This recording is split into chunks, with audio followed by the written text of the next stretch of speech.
And happy Wednesday, everybody, in Seahawks land. This is the Seahawks FanTable Streamcast, and as always, I've got Zebulon Dak and Ross with me. Welcome, gentlemen. Good evening. Welcome. And it is a sad, sad Wednesday because there's not going to be any more Seahawks for this 2016 season anymore. There won't indeed. It's still in mourning. I've got my black armband on. My Yeah, it sucks. Damn it. It's it sucks for a lot of reasons. There's always positives to everything, and there's always negatives. And whenever you're one of the 31 teams that don't win a Super Bowl, it's always going to be coulda, woulda, shoulda. And Seahawks fans, we're fortunate. We do have the Super Bowl win, but the problem is that it's becoming further and further removed from today, which I think is. It's not a bad thing, but it's different, right?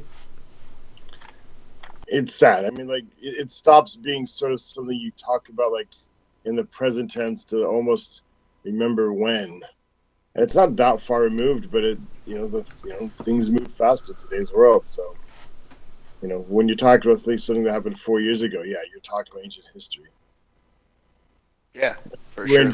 We're in danger of becoming like latter-day 49er fans, talking about our glory days. Oh no! Oh, we won a ring. Yeah, but how about in the 2020s, man? The one thing is we're not that far removed, like you guys said. We're still only 3 years out. So, we're not talking about something that happened like a decade ago or generations ago. So that is always a nice plus. Right, but it'll be a decade before you know it. Right, and like I said, I mean, I think 3 years in 2017 is sort of like 10 years in 1990. Like, seriously, like culture moves much faster. There's totally, yeah. Turnover rate and even like the amount of media exposed to you. I mean, it gets crammed out of your brain faster. There's so much more.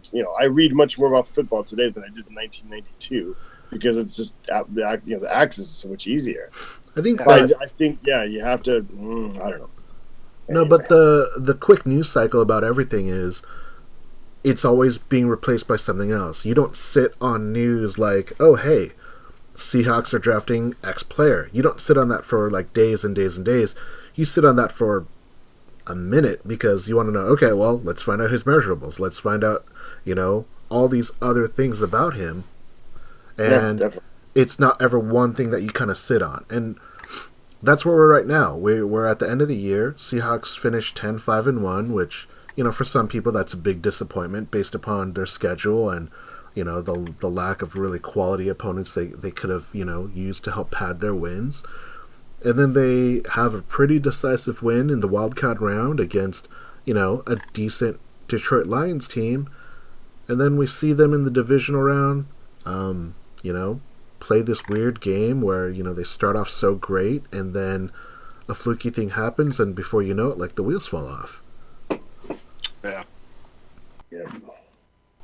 So, I mean, let's talk about that. Let's talk about the fact that the Seahawks have won a first round game. So they've won either in the wild card round or the division round. So they've won at least one playoff game 5 consecutive years in a row. There's only one other team in that same span who have had that much success and actually won a Super Bowl in the past 5 years. Do you guys know which team that is? The Patriots. Zeb, would you throw your hat into the Patriots bandwagon? That'd be my guess too, but yeah, and that's wrong. No, it's actually the Patriots. The Patriots are the only team that have made the playoffs and won at least one playoff game. The Packers have made the playoffs every year. The Packers have actually made the playoffs one more than the Seahawks have in the Pete Carroll era, and they have gone, one and done. Last year they lost to Arizona in the first round. So there are teams out there that, don't have a level of success that Seahawks, even though it's not the end goal and where you want to be, they still have had success. I mean, look at Cincinnati. When's the last time Cincinnati's won a playoff game? Yeah, but how good do you feel when you compare yourself to Cincinnati? You come out on top. I mean, yeah. I mean, we'll I think look at part of the problem is that we reach this. It feels like we're on a downward trend. I don't even know if that's true. I think it's part of it's a function of what the league's playoffs look like, but it feels like you're on a downward trend, right? We lost Atlanta in 2011. 2012 we win the Super Bowl. 2013 we get to the Super Bowl, and then we start getting to even the year that we got the second time, we barely got. We had like the miracle comeback against Green Bay, and then we lose the Super Bowl on it's not talked about why. If Seattle were, let's say Seattle was the number 3 team in the AFC, which is where Pittsburgh was, that means we would have faced Oakland with no quarterback, and then we would have faced Alex Smith in Kansas City. Would you rather have that yeah, you path? can play that game. That's what I'm saying. But hear me out. Would you rather have that path to the Super Bowl and then end up facing the number 1 team? In this case, it would have been New England. Or would you have rather been in Seattle's situation? I think the path to get the Super Bowl is much better if you're the 3 seed in the AFC than it is the 3 seed in the NFC.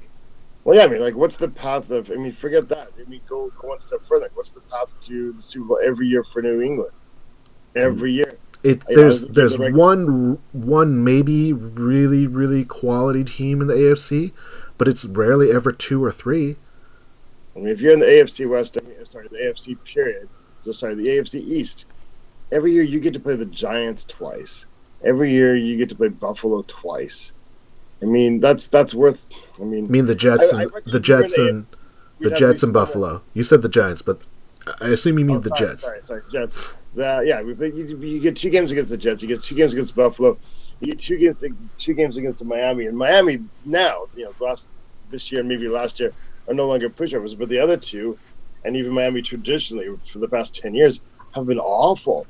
You look at the Seahawks records. I reckon if we played in the AFC East the past, it's not that the NFC West has always been so strong. But if we play in the AFC East every year, you reckon some of these years we'd have 1 or 2 more wins in the regular season, and we'd be grabbing the number 1 seed easily every year. Yeah. But you only play the schedule you get, so you have there's no point in crying over that.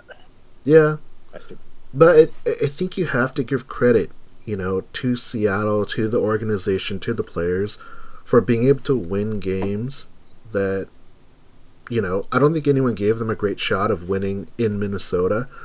I don't think anyone gave them a really great shot of winning in Washington their first year. Trying to win against Carolina, the number 1 seed, was definitely a tall order because they were the wild card team. And I think you have to give credit because they have won games on the road, they have won games at home. Obviously, they're undefeated at home, which is a huge, huge benefit. And obviously, with the Packers beating Dallas in a shootout, Seattle would have hosted potentially had they been able to find a way to win in Atlanta. But I think you have to step back and you have to look at what they've been able to do. This is unheralded success that the Seahawks have had. Yes, it's not enough. Yes, people are hungry for more. But I think I take a step back and I say this is another nice run. No, it's not enough, but it's enough to keep me excited about the next year. Yeah, like 20 years ago, if I told you, look, 2016 is going to be a down year. We're going to win 10 games. We're going to win a playoff game and lose in the divisional round. 20 years ago, you'd say, that's not a down year. That sounds like a great year. Exactly. Let's do that now. So it's funny because about perspective. Even in the homegrown era, I think you'd say that because I don't know. I've said this before. I really respect what Falcon did, and I really respect the guys to the Super Bowl. I really respect him as a coach. I never got down on him even. I mean, in the end, I thought the games. I don't even think the game passed him by. I just thought he got conservative as he got older. It wasn't the game passed him by. But what I'm saying is, sometimes during the homegrown era, maybe it was because of the style of football, or maybe because the team was somewhat inconsistent some years. I kind of felt like some years we were sort of like getting away with it, if you know what I mean. Yeah. Not smoke and mirrors, not that far, but I just felt like we're just kind of getting away with it. I didn't always quite believe that they were as good as they seemed to be. Under Carroll, I kind of have the exact opposite. I always feel that they're good. I always feel like they are a good team. And so it feels a little different when you go out in the divisional round, I guess. I don't know. Yeah.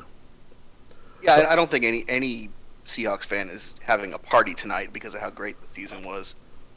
Like, but I am surprised at how down some people are. There's some people that are too far down. You're absolutely right about that. But I think it's fair for us we've come to expect a certain level of success, and it just didn't feel like it was there this year. And so I think it's fair for us to feel disappointed by the way this all turned out this season. So why don't you kind of go into depth on that, Zeb? Why don't you tell us like how down are you, and what is it, and what are the repercussions for as far as how you feel about it? Well, I guess what I feel like is that, like you said, kind of a downward trend, and it feels that way. Where 2013 was this peak. 2014 didn't feel as dominant, but we still made it, and then last year and this season, just not hitting that potential that we've come to expect. 2013, 2012 really towards the end, 2013, 2014, feeling like legitimately one of the best teams in the league, maybe the best team, the team nobody wants to play, and to have that feeling go away, and all of a sudden you don't feel as respected, and teams are taking advantage of your weaknesses and they're punching you in the mouth, and then you go into a road playoff game with maybe a little false confidence thanks to what happened against the Lions, but overall I don't think many real football fans were very confident about the team's ability or their opportunity, their chance to go into Atlanta and win that game. Oh, man, the Lions game really did pump us all up, didn't it? Yeah. Well, I mean, we'll talk about that Atlanta game, but I think kind of what both of you have been talking about in regards to how fans are, and there's definitely a larger vocal fan base out there talking about how disappointing this year is. And I would say, if I were going to compare disappointing years, I would say that the most disappointing year outside of losing to New England, I would say it's the 2012 year, because that team had so much potential. That I would say is more disappointing, even though like there was this like energy and you're excited for the next year. That what I think is more disappointing than us losing to Atlanta this time around. Well, because I think you're right that the way it ended was a stronger disappointment, because our hopes had all gotten so high at that point because of how good of football they were playing as a team. But I think the fact that we were even at that point was such a surprise and so unlikely that, in general, that season feels way more successful to me in hindsight than 2016 does. Yeah. I'm just going to interject real quick because I want to acknowledge that we've now kind of ventured into almost stealing exactly a topic on .com, .net, Seahawks.net. Excellent poll question that I really like. I forget who wrote it up, but it's a really well-written poll. So I just want to shout that out to, let me find it, RJ Driver. Oh, RJ Driver, yeah. The most disappointing season. And that's the best poll I've ever seen on the internet by a casual writer. So that's my shout out for today. I'm getting in early. Excellent poll. It's not just the poll, it's how he's written it out. Yeah. So if you're out there and you're listening and you haven't read that, go read that. All right. Anyway. So, disappointing seasons. Sam, I'm just going to come in real quick and say I kind of agree with Zeb. 2012 was disappointing in sort of that last 30 seconds of the game. Heartbreaking. But when that Atlanta game ended that time, the first Atlanta loss in the division round, the whole country, not just Seattle fans, almost the whole country sort of felt like they're going to win the Super Bowl next year. They're going to make a couple and that's just what it felt like. The players clearly felt that. But I just sort of felt like the media kind of believed in that as well, and I felt it, and it just seemed almost like a foregone conclusion. Yeah, and it but didn't feel like that this time when we lost. This time we lost, it's left us all in the dark. You've got people calling for Bevel's head, calling for Pete Carroll's head, actually, calling for Chris Richard's head. I think people overreacting, though. There's a difference between disappointment and overreacting, and I think right now there is where's the difference? Because, for example, I'm very confused. I'm going to say that today. It's going to be our common theme also. We got 6 topics today. I'll tell you, I'm very, very confused, Sammy. I'm looking for you guys for help today, because I could sit here and go, you know what, Chris Richard's not bad, because look at this. But I could turn right around and say, you know what, we have 7 All-Stars on defense and we lost 1. So you have 6 All-Stars on defense and we fell apart because we're missing one of them. Is that really an awesome defensive coordinator? But at the same time, I could still go, you know what? All that fell apart, but we were still the number 3 scoring defense. And last year we were number 1 with him. So how bad could he really be? But like I said, man, we fell apart. You lose one guy off your team. Your whole scheme has been on one guy. And that guy's gone. Even though you've got all these awesome linebackers and you still have Richard Sherman and still have Cam Chancellor, but one guy's gone. And you're now worse than the Falcons on defense? Yes, and the reason why is because you still have deficiencies at your nickel spot. You have deficiencies at your right corner spot. You have deficiencies on your weak side linebacker. You have deficiencies on your interior defensive lineman. You're doing something wrong. If you've got 6 All-Stars on your team... But the thing is, those All-Stars are not the ones... But those All-Stars are not the ones that are losing us the game. It's them. It's offenses attacking our weaknesses. Right. But how can other teams put together better defense without any All-Stars? Because even the ones who aren't All-Stars, it's not like they're nothing. I mean, like KJ Wright, I'm not including on the list, but KJ Wright's a good player. And Reed, he was invisible sometimes, but he wasn't like a liability. He's not a liability, but he's not doing what you need. Like when the Seahawks had Brandon Meebane. So you can't get to the Super Bowl unless you've got All-Stars at all 11 positions? Are you saying that? I don't think you. No, I'm not saying that. What I'm saying is that they have deficiencies. You can't deficiencies. have a defense that has 11. I mean, if you can't get to what is the best thing that Jaron Reed does for the Seahawks? Early season or late season, that dude hit the proverbial. Like early in the season, he was doing a lot, and I think he does a lot of stuff that we don't always see. I mean, he takes up double blockers and doesn't get pushed back. He doesn't make a lot of outstanding, amazing plays, but he's the wall guy. He lets other people do their job. He takes up 2 blockers. He does not move back. You watch him on the run. But you know what he does? You know what he doesn't do? He allows, because even if he's taking 2 blockers, he allows the opposing quarterback to step up cleanly in the pocket. I don't know if he does that. And again, because in the Atlanta game, our defensive ends were getting lots of pressure, and the tackles had to push him way, way deep.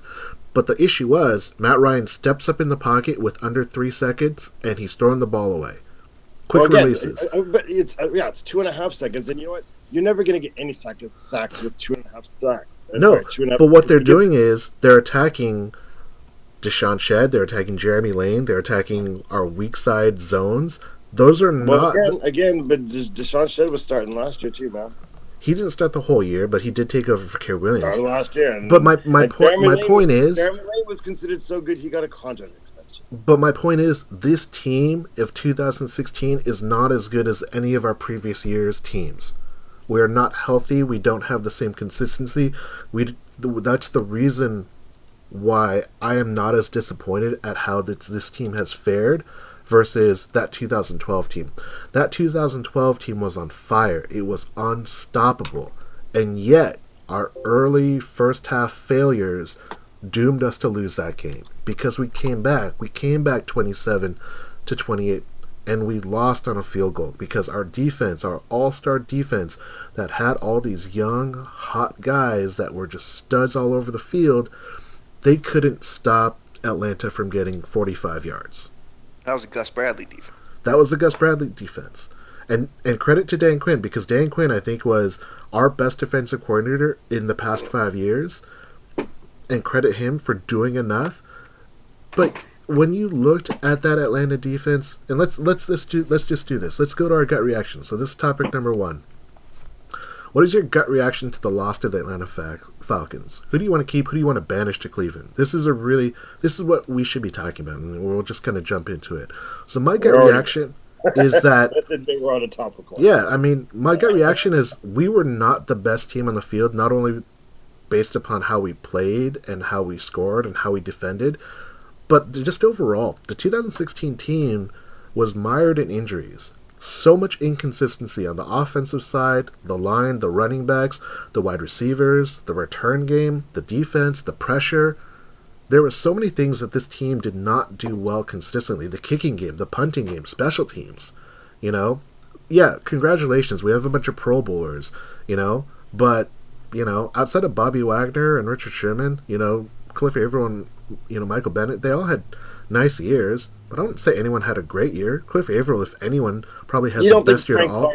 great year given the expectations on him. For a second year player, he had a great year. Given the amount of snaps he gets and the sacks and the production, I thought Frank Clark. But Frank Clark was basically the Michael Bennett or Cliff Averill of 2013, and that's great.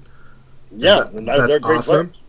But that wasn't a deficiency. Our deficiency was not getting pressure on the quarterback. Right, but your question was who had a great year. Yeah, but I'm saying who had a great year? Nobody had a great year.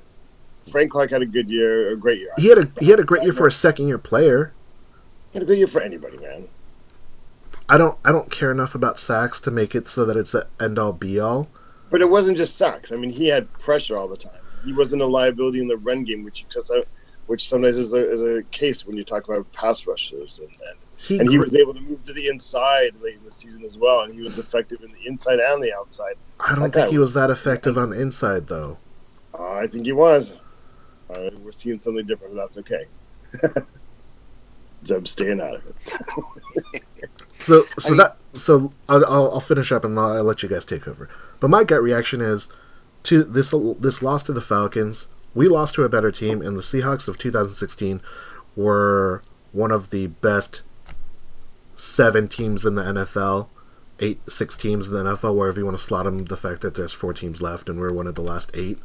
They're up there, but they weren't good enough. They needed home field advantage to really give them an additional edge, but they just weren't good enough. And going into this year, going and seeing how they're playing, I'm okay with them losing in the division round. I think I would still can be a success. It's still a disappointment, but my gut reaction is, we lost to a better team. So how do we get better? How do we not lose next year? Who do you want to keep? Who do you want to get rid of? So the thing that I want to keep everyone on the offensive line. Not because I want them all to start, but I want them to have continuity. I like the idea that we potentially have 3+ guys that we're going to carry over to next year. Britt, Glowinski, Affetti, and then George Fan and Gary Gilliam. One of them, he's a restricted free agent, but they can duke it out and see if this is something that they can actually turn into. So that's what I want to see. I want us to get some continuity on the offensive line, because you look at the Seahawks teams that went to the Super Bowl, they had 3+ guys that had played consistently for that offensive line for at least 2+ years together. That's a huge thing. That's a huge opportunity for Seattle to improve without going crazy, without spending a lot of money. The people that I want to banish to Cleveland, even though it's probably not likely, I want to banish Steve Terrell and Jermaine Kearse and Luke Wilson. Those 3 guys, I think they don't add anything to the team at this point. If they come back... Can I ask for one quick qualification on Kearse? Yes. Do you want to banish him as far as regarding looking at him as the number 2 receiver, or would you be okay keeping him as the number 4, number 5? Well, I think for the value that you're paying him to be your number 3, which is fine. And if they took a pay cut and was turned into the 4, would you keep him? I mean, the Seahawks are not strapped for cash, but right, but you don't want to overpay. You don't want to pay that much for your. If he's going to be the 4th receiver, I think you cut him. Even though you take a hit, but because you're not going to get anything for him. Blocks well. You wouldn't keep him for number 4 at 1.5? I wouldn't keep him for the number 4 because the thing is, when the Seahawks run empty set, they won 3 wide receivers, a tight end, and a running back. Well, that's because of Jimmy Graham right now. But was Jimmy Graham going to be around? Well, I think you can't find any replacement player for $10 million to replace the 900+ yards and the 6 touchdowns that he had. Yeah, that could have been better, but he also missed the first game and a half. So I like what Jimmy Graham brings. I think that we saw there's flashes, but a lot of it is, can they do enough to get him that consistency? Are they running the ball and they're giving him the ball play action? If they are, then we see a ton of success. But when there's no pocket presence, when there's no feel for the game, when they're just playing the scramble drill, then it gets ugly and gross, and Jimmy Graham just doesn't know how to do that yet. He had the game in Buffalo where he, had 2 great one-handed catches, and he had another game, I forget which one it was, but Russell Wilson threw across his body, and he took it for a 36-yard touchdown or something like that. Those are so few and far between on his opportunities. I still like what he brings. I wouldn't banish Jimmy Graham. All right. Zeb, what's your gut reaction to this Atlanta Falcons loss? Well, all this My gas. gut reaction is basically kind of what I was probably subconsciously expecting. So I'm not massively disappointed by that particular loss so much as I'm just disappointed by the way the season turned out. I think, like you said, the Falcons were the better team on the field that day. They deserved to win, and I think that's all fair. And I got nothing to complain about. I don't know. I don't have any. I'm not calling for anybody's head. I don't have any one particular guy, coach, or player that I think needs to go. What I want is for the team to get rid of guys when they find somebody better than them. You know what I mean? Simple as that. I don't want to just cut a guy because we don't think he's good enough. Well, who's going to replace him? So if it's whether it's Jermaine Kearse or it's Steven Terrell's a backup. Like we always knew Earl was important to the scheme. And I think we always knew he was very important to the scheme, but we found out exactly how important to the scheme he was. And we're not going to find a backup who's going to be able to do what Earl Thomas does. So you got to have a backup player. Hopefully you find the best backup player possible, whether that's Steven Terrell going forward or a rookie or somebody else. Who knows? We'll see. But I definitely would like to see the team continue with their competition mantra, and I would love to see some of these players who don't seem to be cutting it get replaced by guys who will, whatever that means, whether that's through the draft or free agency or whatever means. I hope that Pete Carroll and John Schneider are going to be out there looking for guys to come in and take other guys' jobs from them. So let me ask you this, Seb. We saw Paul Richardson have a string of 4 very, very quality games in a row where he would make really great catches. If Pete Carroll and the Seahawks believe in competition, and he's able to perform that on the field, why isn't he given an opportunity prior to a Tyler Lockett injury? Why isn't Connor McAvoy given an opportunity to be the downfield blocker that Jermaine Kearse has always been so highly touted about? What's your gut on that? Well, I can't say. I think with Richardson in particular, he's shown that he might be a little bit injury prone, so maybe they kind of have been holding back on him because if he goes out there and he flashes just to get hurt, then it doesn't do us any good, right? So maybe his durability is an issue, but the way he played towards the end of the season, I feel like he definitely earned his shot at a starting job. I would be surprised, barring injury or something like that he wouldn't take Kearse's job next year, or depending on where Lockett is in his recovery. But to me, Richardson earned himself the starting job over Kearse. Yeah. Not that they're the same type of player, or not that he can do all the same things Kearse can do with the blocking and whatnot, but he proved that, if he's healthy, that's a guy you want on the field, right? Yeah, I would agree with that. Ross, what about you? What's your gut reaction? My guts have shit for brains, man.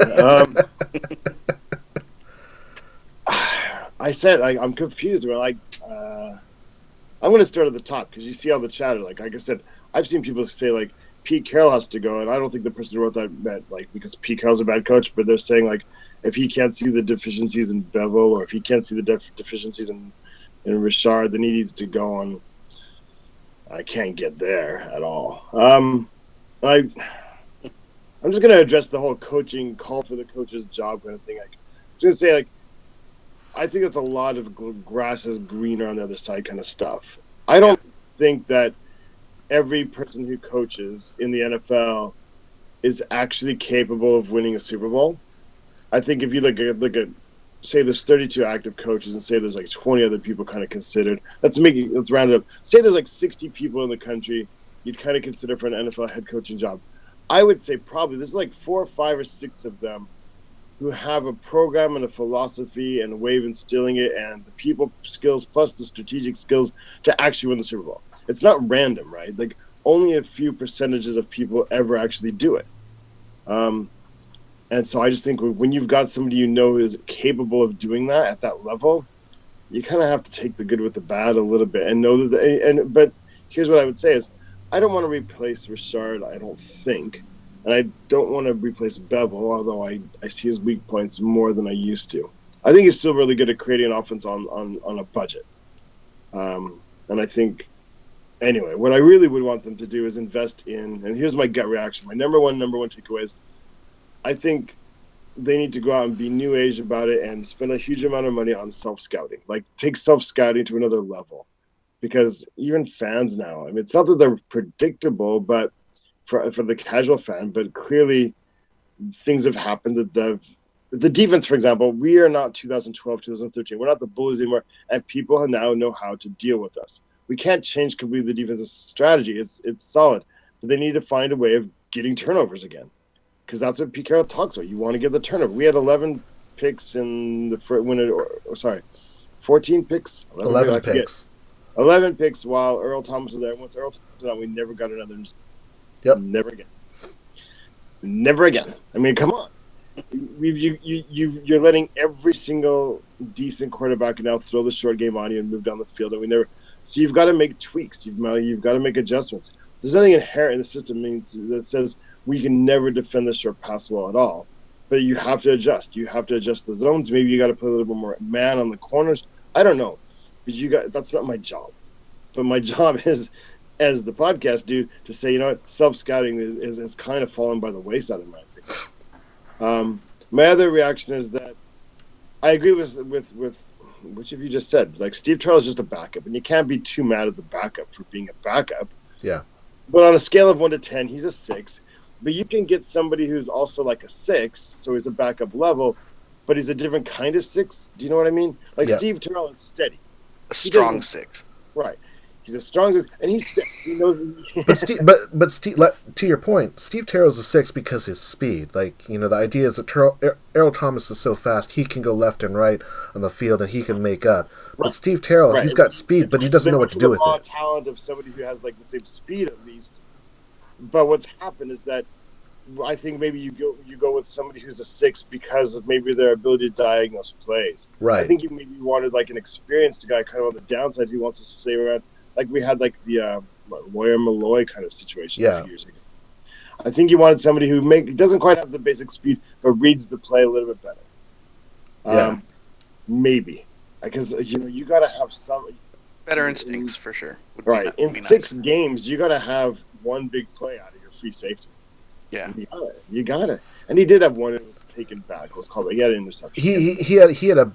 They had so many drops on the defensive side.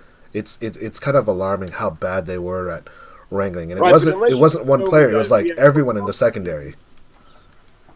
I don't know. A couple other things I'm just going to touch on real quick so we can move on. I don't want to monopolize everything here, but as far as who you want to go, P. Rich, I think it's self-assured that he's going to be starting next year. I don't think it's really a doubt. Nobody's officially announced it. I don't think it's moved on the depth chart, but he was getting more playing time already. He's getting more catches. He's. I don't think we have to be mad at Pete Carroll and the offense for that. He's going to be. And why wasn't he earlier? Well, we only see the games. We don't know what happens in practice, and we don't know what happens to this. I think there was a lot of concern that he doesn't block as well, and with all the other blocking deficiencies. Seriously, who's going to block? He's like 120. What? Well, I think what happens is you show that he now. There's 2 ways of taking a guy out on defense. One is to block him effectively, but the other way is to make him follow his guy or to set up the situation. P. Rich now, I think, is developing not like a reputation as like a total stud, but they're now going to have to respect. He caught a couple deep balls. He just missed on a couple, and he's got the speed. I mean, I think we forget because of his injuries. He was a number 2 draft. He's a second-round wide receiver. And he at the late the season he looked every bit that. Yeah. So you put him in motion, and they have to adjust the defense to cover that. You've now essentially blocked a guy and a half, right? Yeah. So, and that's sometimes what they do that's what the Saints do with Jimmy Graham. That's why they never used him as a proper blocker. They just moved him all the way to the right, and watched a linebacker and a safety fall out there, and now those guys are no longer in the box. So there are ways of scheming a block equivalent, I think. And I think that's what you have to do if you want to start him. Or maybe he just comes in at 3 receiver sets. Part of it depends on where Lockett's going to be at the beginning of the season. But I think Curse at best, and I like Curse. He's, I've always talked to people I think we've all defended what he brings to the team, but the problem is he had in the opportunities he was given, he just failed. And that's in the way you have to look at it. Yeah. And anyway, that's what I'm saying. As far as who I just absolutely just want gone, there's not a lot. I really like Tuco Offer, but I really liked what Reese brought instead. So I hope they can find a way of bringing Reese back. To be honest, we'll touch on that later. Who do I want gone? I don't. Nobody really. I don't. Here's the thing. I can't really say.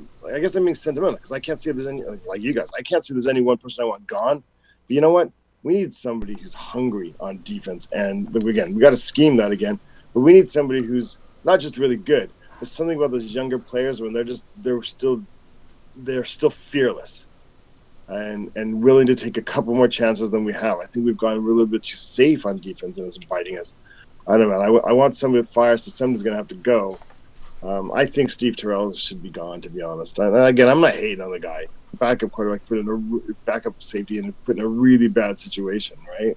Yeah. You're going to replace maybe the best guy on the team, and you're going to, go ahead, go for it, man.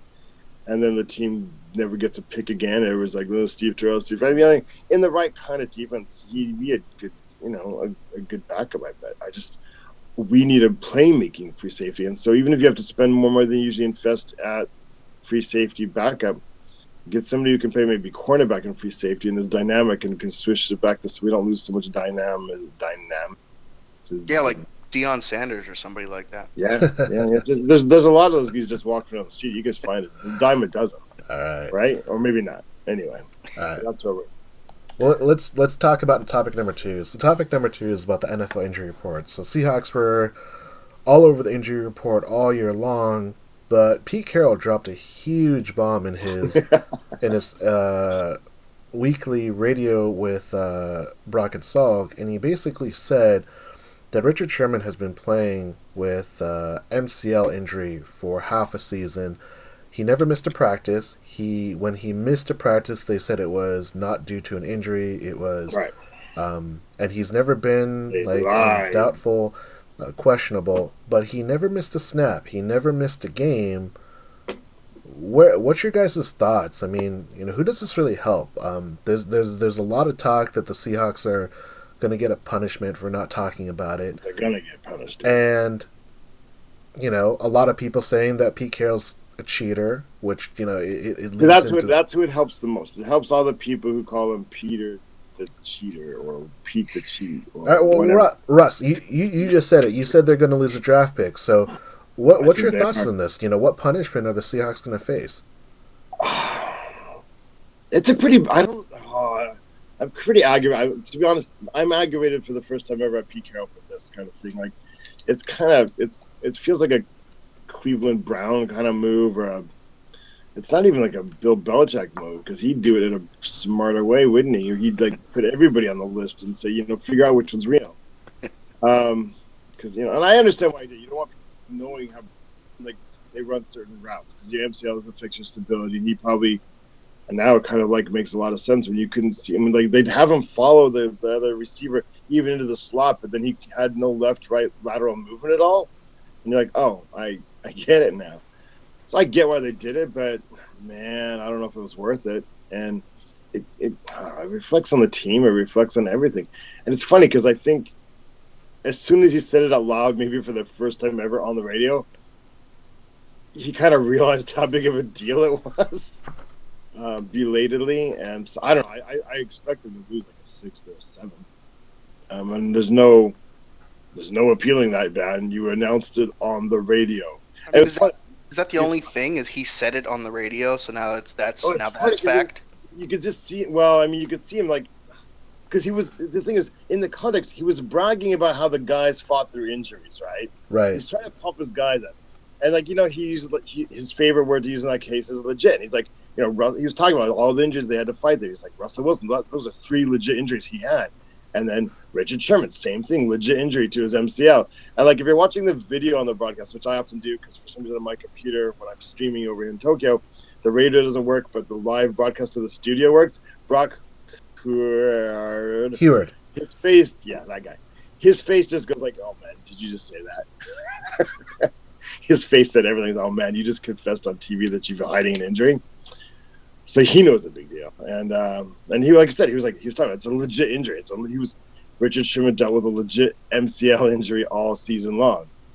So I don't know how you ever get out of that. Were you lying? I mean, well, that's what okay, so I'm not doubting that the NFL will come down on him for it and will be punished, but right. He could be lying about an injury all year, or you could be lying about an injury at the end of the year to make an excuse for why things didn't go so well. Yeah, but that doesn't make a lot of sense. Yeah, I agree. I agree. Like in a court of law, you're right. That's not absolute proof, although it's pretty heavy. But we don't. The NFL doesn't live in the court of law. They live in the court of Goodell. Yeah, Tom Brady knows that for sure. Yeah, I mean, you can't sit there and go, you know what, Tom Brady deserved his 4-game thing, but we don't deserve that, because I believe Tom Brady is letting the air out, but I also absolutely know what you would be considered legitimate proof in a real court of law. So I don't know. They're going to lose a 6th or 7th. I don't know. And if it was existed in a vacuum, that they might just get a warning, but they do now sort of kind of have a series, a reputation and a pattern of breaking rules. So many years in a row, they've broken how much contact you can have, and in the OTAs and things, we've lost picks and practices for that before. Right. Yeah, they're losing a 5th for that. Yeah. So, yeah, and in the past, they'd already been warned. We'd lost practices before. Now we're going to lose a draft pick, so. I mean, like I said, I'm kind of disappointed because the other things, like the contact in the OTAs, I'm like, it's kind of the price you pay for having Pete Carroll as your coach and always compete and practice at a high tempo and practice like this play you're playing the game. But this one was like, okay, you're hiding it, but how much did it help? By the 6th, 7th route of the game, whoever wide receiver is being covered by him figured it out that he can't cut. So, anyway.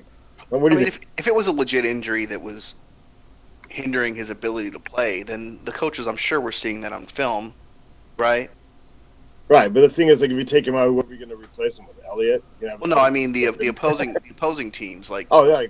Well, it's the thing. I think that was one more of the problems we had on defense. Every time they late in the season they stopped having him follow receivers around. I think it was that because teams were catching on. He was following the number 1 receiver in certain games. They end up putting that guy in the slot, where it's an immediate cut move every play. And Richard Sherman, how often was he beat, in the middle of the field this year compared to in the past? It's never been his strongest. He's, his specialty is stopping the deep fade, but he's never been out of his position as he was this year, right? Yeah. I mean, that's how it looked for sure. So maybe now we know why he couldn't keep up with the cuts. Or it could be that he can't bite so hard because he doesn't have the defense behind him. Could be both. Doesn't have to be one or the other, right? Yeah. I think we get in a bad habit. Just humanity in general. We get in the habit of seeing 2 options and thinking it's got to be one or the other. We're all discontinuous thinkers, but in most cases, there's not one factor in life, right? Yeah. Zeb, what about you? For the day. Do you care at all what the Seahawks will face punishment-wise? I mean, does it help Seattle? Does it hurt Seattle? Does it help opposing teams? Or what's your take on this? If you lose a 5th, we've kind of made a living out of dropping the 5th and 4th rounds, so potentially could hurt. Obviously, I mean I don't think there's anything good or good's going to come out of it. Yeah, I don't see any way for it to be a positive thing if we lose a draft pick. You can kind of hope it doesn't really matter that much, but yeah, when you add it up with the draft pick we're losing for the OTA thing, that's now 2 draft picks we've lost, right? I think it's bad because right now it's all speculative. Like you guys have kind of said, what Pete Carroll says isn't necessarily 100% truth. You don't have to. Shocking. You don't have to report someone's minor dinged injury, But if they're missing practice, that's when you have to report the injury. And if Richard Sherman is at practice the whole time, even though he, because the current injury report says if you do not miss a snap from what you would normally run, you do not have to show up on injury report. Richard Sherman has never had days off in practice for just veteran rest days until this year. Right, but... And it's a coincidence that the coach is announcing he had... And again, he didn't just say he had a hurt MCL. He said he had the same injury as Russell Wilson. Right, but the thing is, it's going to go into... It's going to go into the fact that the NFL has dedicated people to watch practice to ensure that teams are not gaming the injury report. So if he doesn't practice, you don't know. If he doesn't practice, though, and if it's consistent, then all of a sudden it will bring up more red flags. Well, right now, but that's the thing. If it's consistent, that's the thing. But right now, I'm not willing to fret about it, and the reason why I'm not willing to fret about it is because right now, the way that the NFL studies the injury reports of teams is so in depth.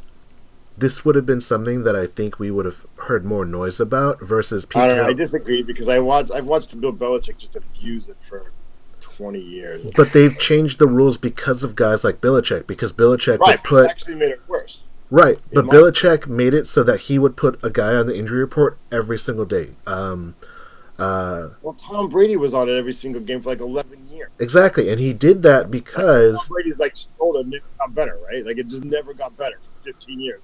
Right, and he's now not allowed to do that anymore. So that's what the NFL has finally caught up to. And, until something happens, until we're out of the gut reaction, hot takes aspect of it, I'm not going to think that anything is going to happen, if much at all.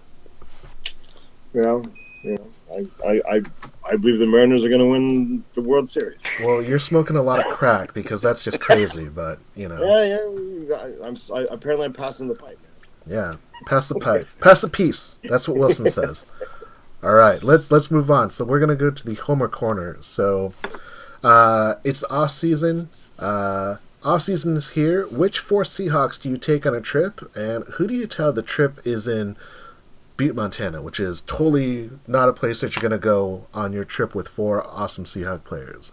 So, Zeb, I'm going to let you take it first. Tell us where you're going on your trip, so we can. Yeah, let us know where you're going, and then tell us who is told that it's somewhere else.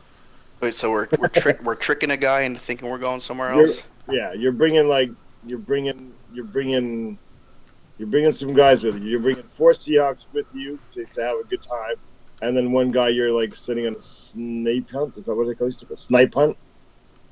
You know what that is? No, yeah. But you're basically telling snipe hunt is when you you find somebody's naive and you tell them about an animal snipe, which is totally imaginary. And you drive him out to the countryside and say you're going to do a snipe hunt. You give him his burlap bag, and you teach him to do a ridiculous call like and tell him about the snipe call. And he goes out there, and then you get back in the car and you leave, and that guy's out there hunting. You don't do that? No? That's me? Okay. I'm the asshole. Yeah, so who are you sitting on the snipe hunt and who are you taking on your trip? Well, I'm taking guys that I think I'm going to have fun with, right? Those guys that are going to be entertaining and enjoyable to be around. So I'm taking Richard Sherman.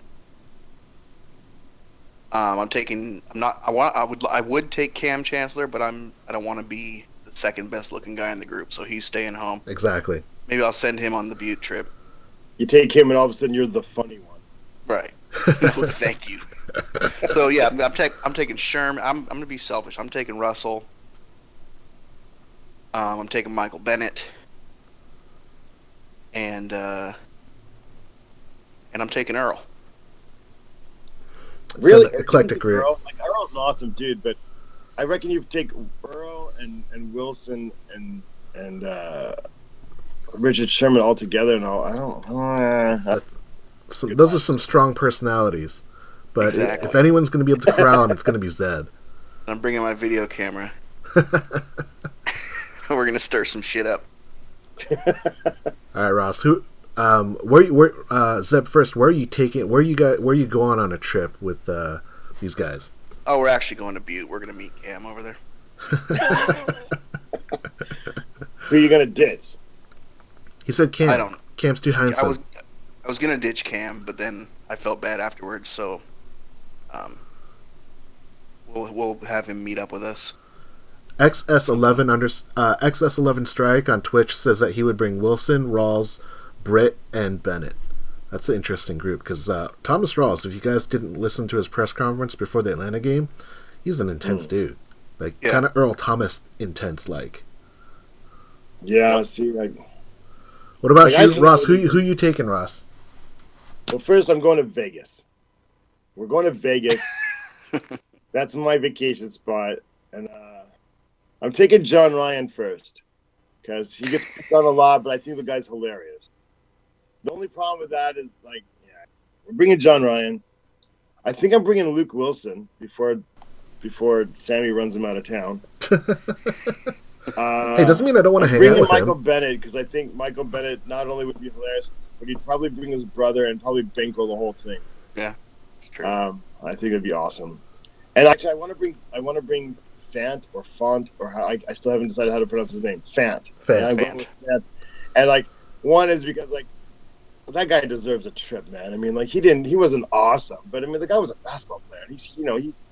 He played left tackle, the blind side, on a team that got to the division round of the playoffs, and he has no business being on a football field if you just look at the paperwork, right? But he and he wasn't even the worst guy on the field some of the time, and I still believe in him. So I'm bringing him as a reward.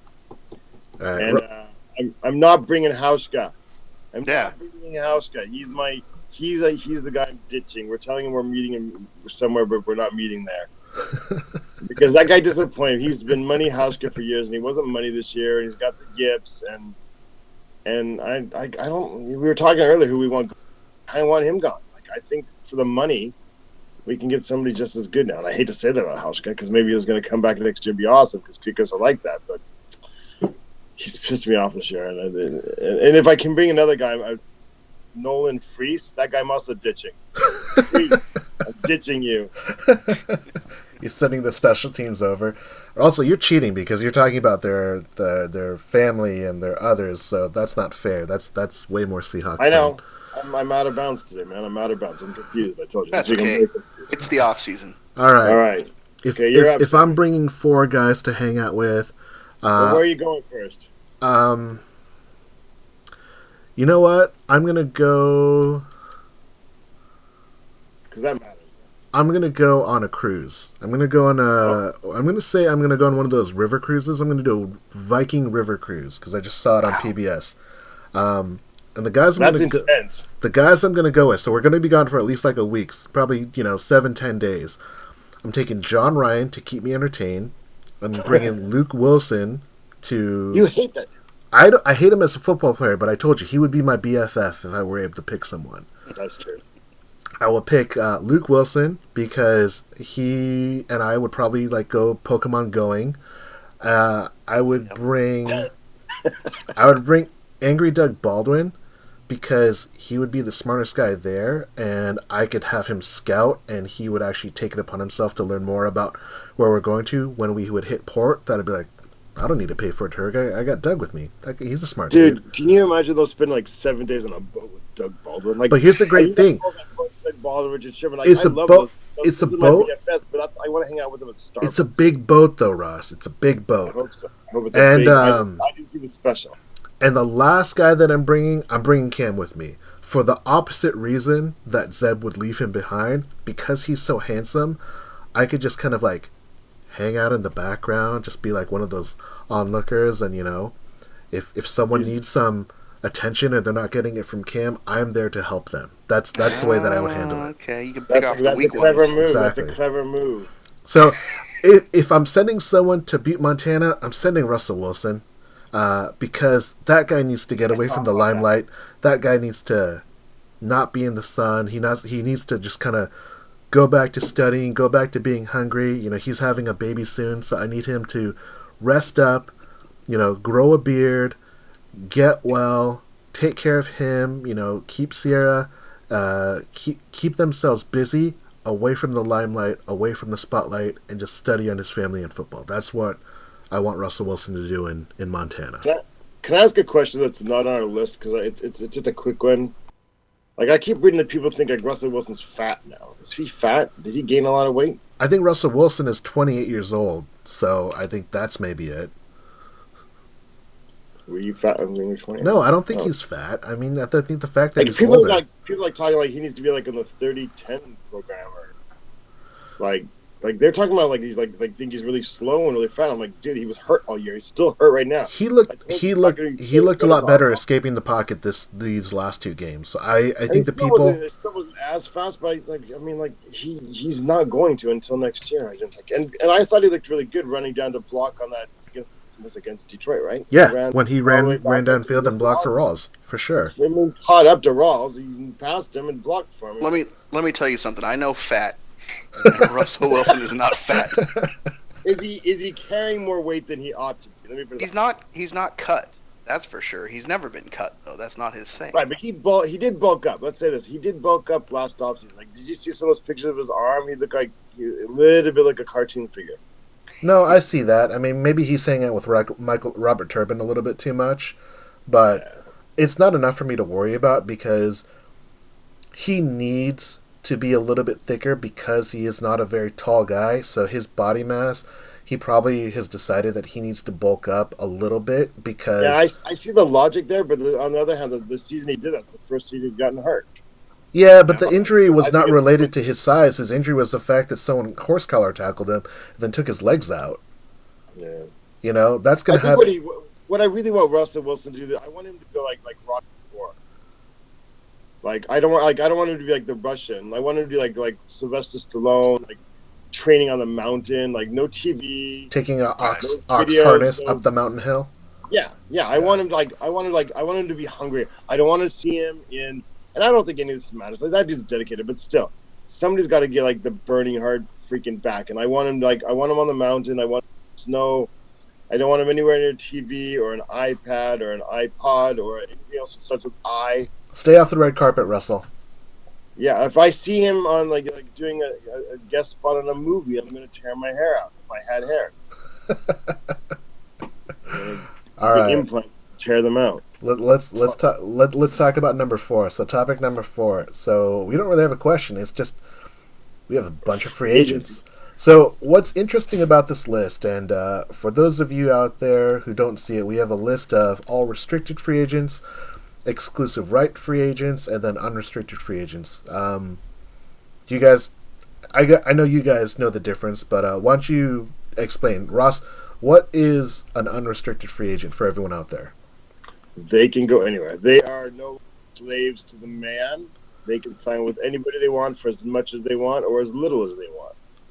And then, Zeb, what's a restricted free agent? We get a match any offer, right? Something like that? Yeah, so restricted free agent, there's like ranges of it. And basically, you have 3 tenders that you can give to a restricted free agent. So it means they've been on the NFL for 3 years, and you can match their contract. But depending on how you tag them, you'll get compensation back. So either you get a first-round pick, you get a second-round pick, or you get where they were drafted. So if you have a guy that was a third-round pick and you give him the third tag, if someone signs him away, you get that team's third-round pick. If that guy's undrafted free agent, then you get nothing. You basically lose him. But there's different amounts of money that are slotted depending on which of those 3 tags that you get as a restricted free agent. And then the last one is an exclusive rights free agent, which basically means you don't have enough years in the NFL to become either restricted or unrestricted. So basically you have to play for the team that you're with, or they can release you and not sign you, and then you become a free agent. Basically, they own you because in those cases, there's usually people who are like undrafted, or and they've only been in the league for like 2 years, because restricted free agency you have to be 3 years, unrestricted you're outside of 4 years and you don't have a contract anymore. Right. So let's kind of go down this list, and it's surprisingly not like a huge list because Seattle's done a really good job of keeping their core, and maybe the problem is they don't have like the depth guys behind them. Right. Just for people who are listening only, there's 14 unrestricted free agents. There are 6 restricted and 9. Is that right? 1, Yeah. 3, 4, 6, and 9 exclusive right free agents. 9. Yeah, and some of these guys are on injured reserve, so they don't count against the 53-man roster. A lot of them are injured reserve. Yes, yeah, a lot of the guys are actually on injured reserve. So let's start with some of them are just kind of stashed there. They weren't really that hurt, but they're like, well, we can develop them later. It's pretty obvious. So let's go really quickly. We're just going to go line. We're going to go line by line. So we're just going to go through some of these guys, and I want you to say yes or no. Yes or no. All right. So we've got free safety Stephen Terrell. He's a restricted free agent. He's 26 years old. I'm a no. I'm a no. Tender him. All right. Tender him, the highest, lowest, or middle level? Oh, I'd say a lower level. So that he's an undrafted free agent, if I recall. So you wouldn't get anything if anyone signed him. Deshaun Shedd is and he's hurt. He's got cornerback. ACL. He's going to be out 6 to 8 months potentially. He's 28 years old. Ross, yes or no? Nope. Sorry, dude. I like him, but that ACL kind of screwed him. Zeb, what do you think? I give him a mid-level tender. I'm going to go with the lowest tender because, one, he's coming off injury, so you have to settle with him anyway. If he could be, a tweener and play more corner, play more, strong safety, I think that's worth bringing back as depth. Next, we've got 28 coming back from ACL. That was in January. Oh, man. For a low tender where you could, cut him in camp, I think it's worth taking a flyer out of him. Middle linebacker Brock Coyle, he's 26 years old. Zeb, yes or no? Yeah. I'm going to say no. He seems very replacement level to me. Ross, what do you think? He's undrafted, yeah? I believe he is undrafted. He's undrafted, so basically you have to tender about a large contract that he's not worth or tender him nothing. So, I mean, I guess I'd give him the lowest or nothing. All right. So, I don't even know who the next guy is. He's Ronald Powell. He's the outside linebacker. He's 25. I don't know who he is, so I'm going to say no. I'm going to go no because, who? Yeah, no, thank you. All right, so here's an interesting one. That was a hard one. Gary Gilliam, right tackle, 26 years old. He has starting experience. Ross, what do you think? Yes or no, and what level? I don't think that dude's he's another undrafted dude, isn't he? He's undrafted. He was the tight end coming out of Penn State. Right. I don't think there's going to be a lot of demand. You're playing a relatively new position to you on the worst offensive line in the league side. I'll tender it, but at the lowest level. So you're not going to get anything back if he gets picked up by someone else. I know, but do you think there's demand for Gary Gilliam out there? Nope. No. You're like the right tackle on the worst line in the league as far as people are concerned. So I don't. X11 Strikes says that XS11 Strikes says that we should get Andrew Whitworth from the Bengals, and he says, "Boom, Super Bowl 52." Ross, Zeb, Gary Gilliam. I don't know. Zeb, Gary Gilliam, yes or no? Yeah, low level. So I'm going to say yes, but I'm going to give him a mid-level, so that means you'd get a second round in return for him.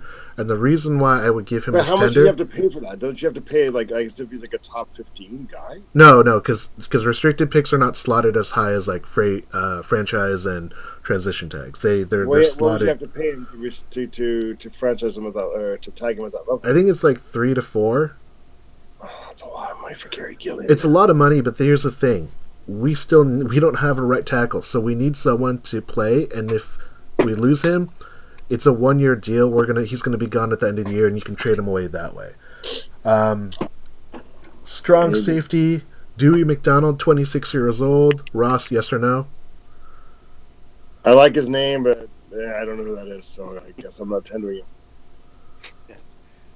I must have seen him at training camp. I was at training camp every day for a week, and I remember that.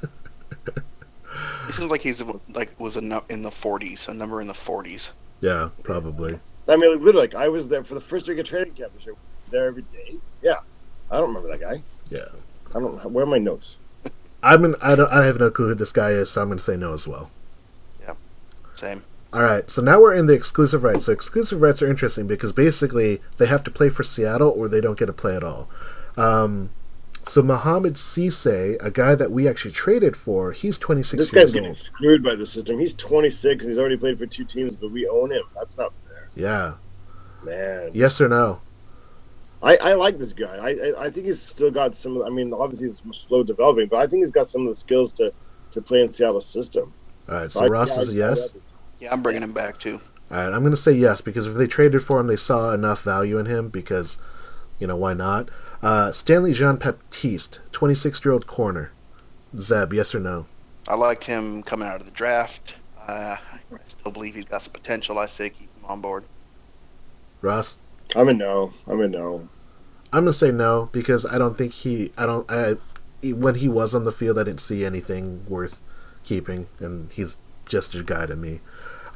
Defensive end, Travis Barnes, 25 years old. It's a no for me, dog. Don't know him. Exactly.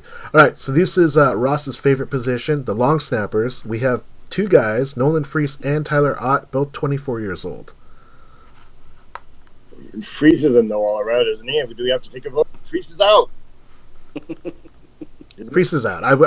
If I'm given the choice, I'm going with Tyler Ott. Ought to stay. Yeah. Ought to be here. All right. Running back, fullback combo, Brendan Cotton, 24 years old. I mean, if you can get it for like $1.50, yeah. I mean, yeah, but you'd have to pay these guys a lot because they can't go anywhere. Yeah, they have like super minimal salaries. They have no leverage. They've got nothing. That guy's. I mean, he was okay at training camp, sort of, kind of. All right. Everyone's fan favorite, Troymaine Pope. I'm going to just say no. I want nothing to do with this guy. Yeah. You wouldn't bring him back for like $1.50 and some root beer? No. No, that's too much. $3.50. Yeah, I go 75 cents. I'm bringing it back. I'm bringing it back. I'm bringing it back. I mean, our running back, we're kind of a question mark. He's the young Pope. We need the young Pope. It's a new day. Exactly. All right. Right tackle Terrence McGee, 23 years old.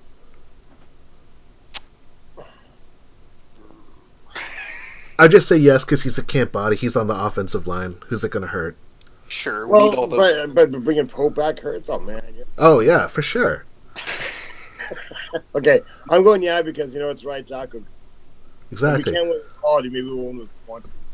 All right, here's an interesting one. This is the last exclusive rights. It's Kason Williams. He's actually played a couple times for the Seahawks, and last year he got a couple. He had a catch, I think, in the regular season. He's got 1 or 2 catches. But this is one of those guys that he is kind of like Jermaine Kearse in a lot of ways. He's got that body type. Jermaine Kearse career path. But you know what?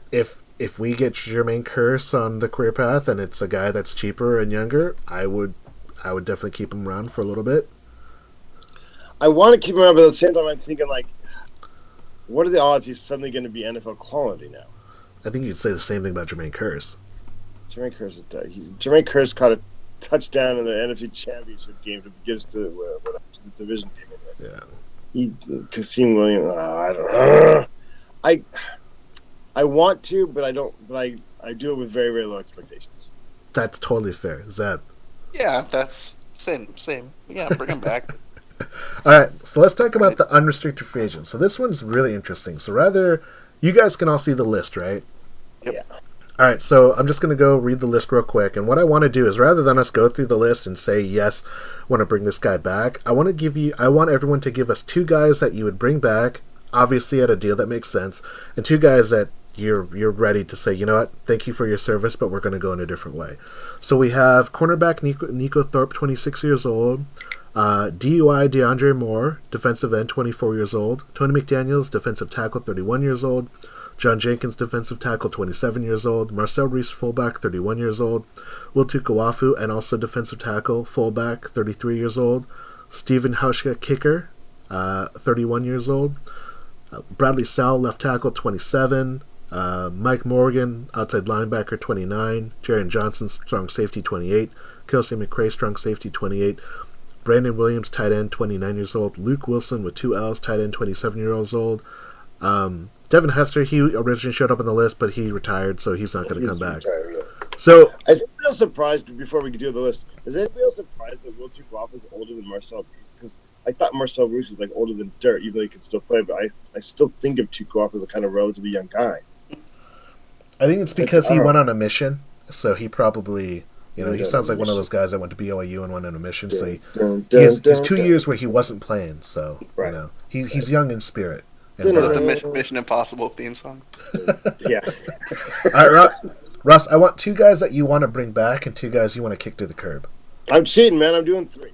All right, you do 3. That's fair. Yeah, I'm a rebel. I'm keeping Wilson because it'll bug you. No, because I think he's legit. Wilson, Willson. 2 L's.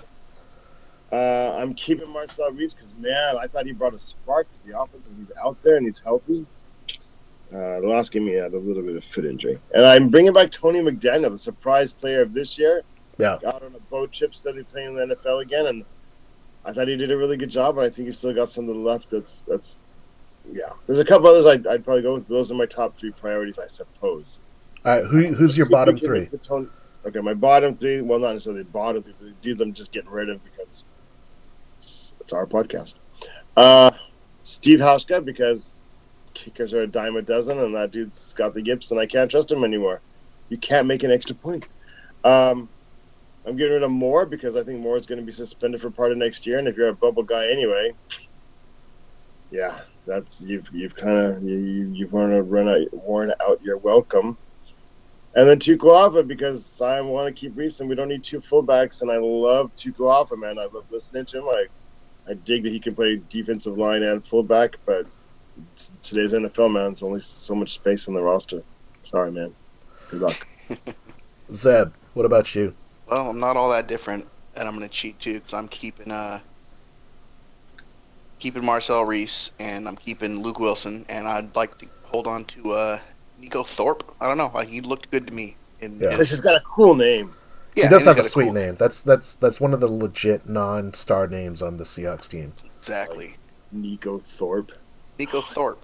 I don't know. To me, he looked better than Elliott in limited action, but Elliott's a rookie, so I think Elliott's got room to develop. Well, and it seemed like they kind of went with Elliott over Thorpe in the end. So I think they were trying to get him. I think Thorpe. I think you're right. Thorpe's better, but I think they're getting Elliott like taps.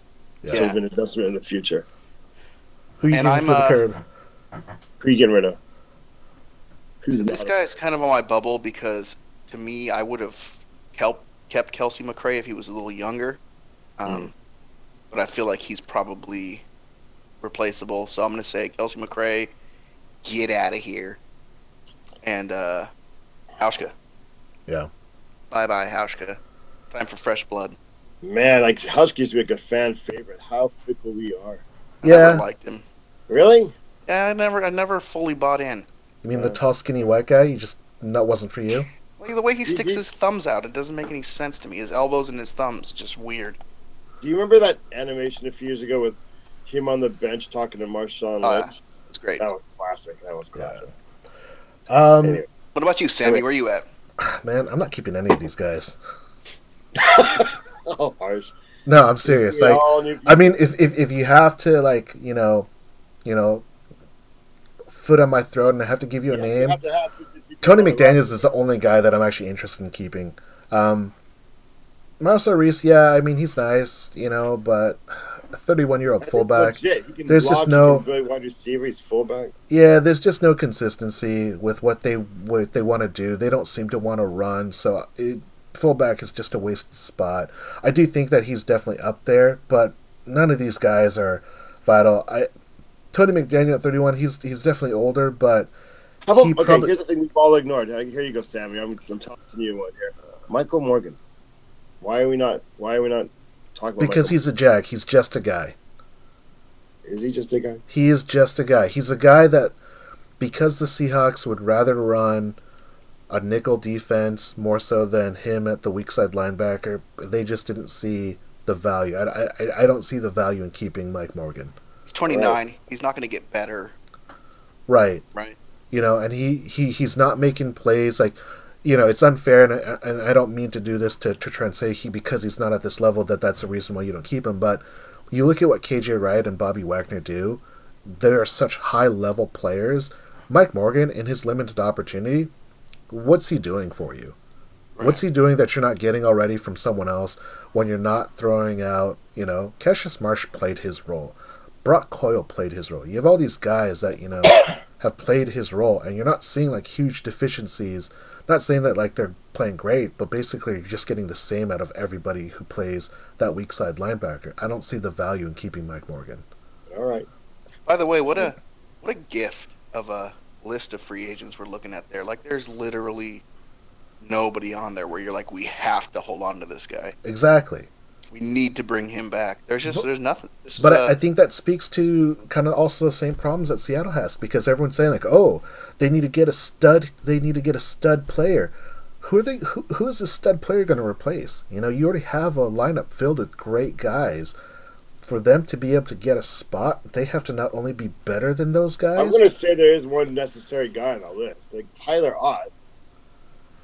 Like, somebody's got to snap the ball, and they don't obviously they don't like. He's an indentured servitude. He doesn't have a choice. Yeah, exactly. But I'm saying, like, that's like the priority guy on the list. I mean, he did an okay job for the 3 games he was in.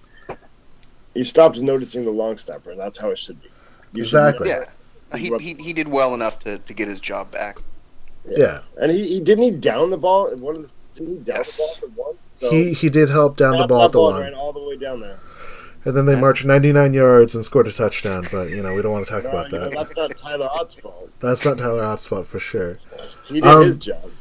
But I think the thing that is really interesting is, like, this free agency class that the Seahawks have to decide through, there's no huge question marks. No one's going to be, like, burning the midnight oil thinking, like, oh, do I sign this guy? What kind of contract do I have to offer him? They can basically say to every one of these guys, like, we'd love to have you back, but what we're going to let you do is test the market, come back to us, and if you want to stay with us, we're willing to match. We're willing to negotiate. Right, but I don't think the Seahawks management sees it the same as we. Like, I'm betting that, based on Pete Carroll's comments, they see Marcel Reese as a priority. I think they see Tony McDaniel as important to sign back. I think they probably want Michael Morgan back. I think they want Brock Coyle back. I mean, there's definitely benefits in bringing back similar guys because they're already in the system and it means less turnover, which is always going to be a good thing. But if you lose half of these guys, no one's going to lose sleep. I'm not arguing. I'm just saying, like, I don't think they see it how we see it. I agree with you. I think that's totally fair. But speaking of continuity, let's talk about topic number 5. And what do you do with your offensive and defensive coordinators? So we know that Chris Richard got interviewed by Buffalo. He did not get a job. We know that Tom Cable, just as early as yesterday or today, said that he is taking his name out of consideration for the San Francisco position. It's already rumored to go to Kyle Shanahan, the offensive coordinator for the Falcons. Pete Carroll's talked about keeping continuity, keeping everything, together. What are your guys' thoughts about our coordinators? Because for the most part, they're going to be with us next year. This includes Tom Cable, the assistant head coach and offensive line. Zeb, what's your thoughts here with the coordinators and the coaching staff in general? I'm kind of, I've been a supporter of our coaches over the years. Under Pete Carroll in particular, partly because I don't like to use coordinators in particular as scapegoats when things don't go right, as a lot of people tend to do. But also because I think that Pete Carroll, like, it doesn't matter what I think. If Pete's got his guy, that's his guy, and he's not, we're not losing Bevel unless Bevel takes a job somewhere else. You know what I mean? Like, that's Pete's guy. That's the guy he chose for this job. I don't see him going anywhere. He's not getting fired. That's what I believe. That's how I look at it, what I think. But I'm kind of, and I've been a big Bevel supporter over the years, I'm kind of at the point where I almost feel like we need a new offensive philosophy. And now whether that's more in particular down to Cable and offensive line, or whether it's just the offense as a whole, I kind of am at the point where I wouldn't mind seeing a bit of a shake-up there. We have a lot of talent, and as much as I do see the good and the bad things that Bevel do, and I think the good outweigh the bad, I wouldn't mind trying something different at this point. As far as defense goes, I feel like I've seen a pretty noticeable slip under Richard. And I don't know that it's him necessarily, but I just feel like under him the defense hasn't performed as strongly as they had in the past. I'm definitely willing to stick with him again, see where it goes. I don't have anybody in mind to replace him, so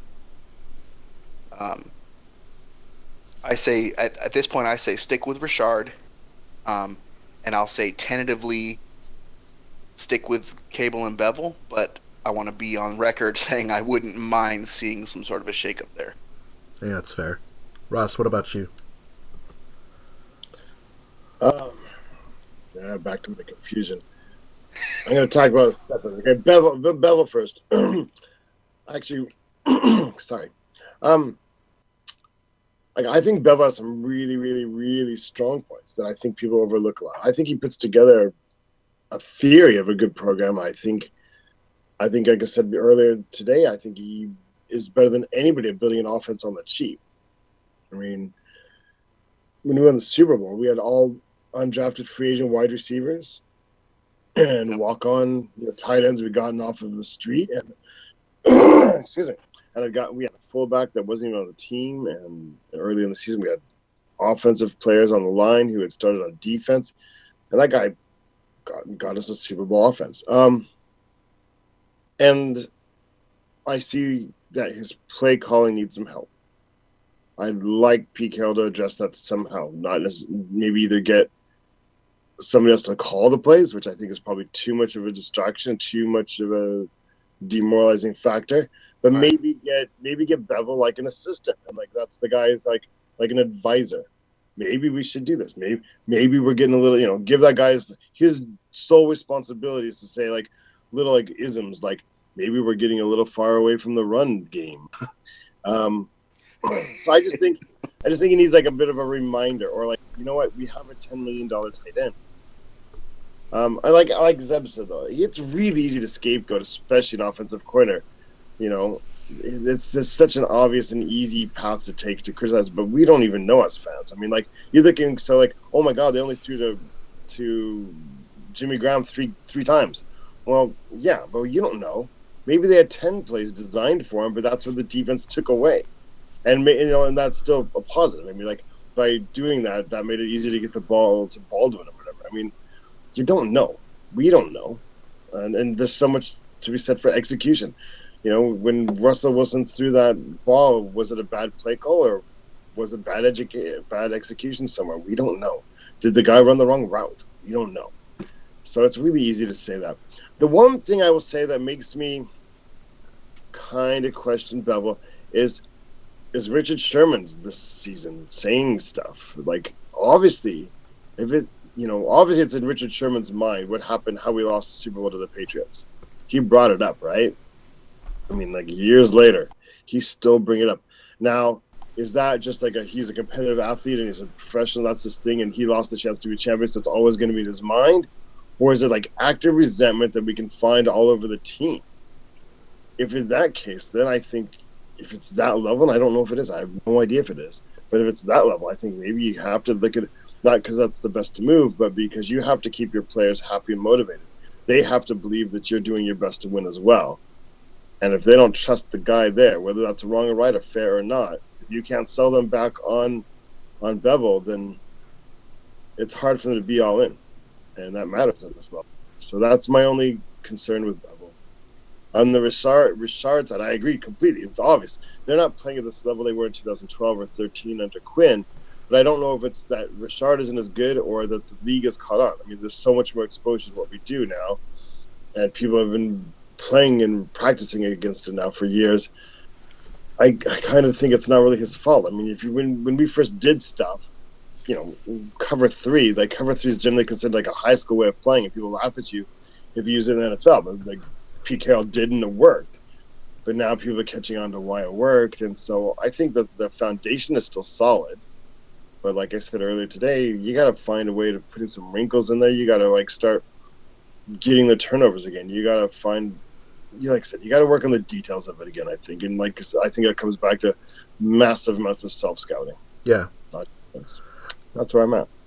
I think you bring up a fair point, Ross. That it's easy to blame the coordinators when things aren't looking great, and I think when I look at this team, I look at the deficiencies that it's had, whether it was injuries, the way that the roster was constructed, the way that they went into the season, knowing that offensive line would be such a question mark.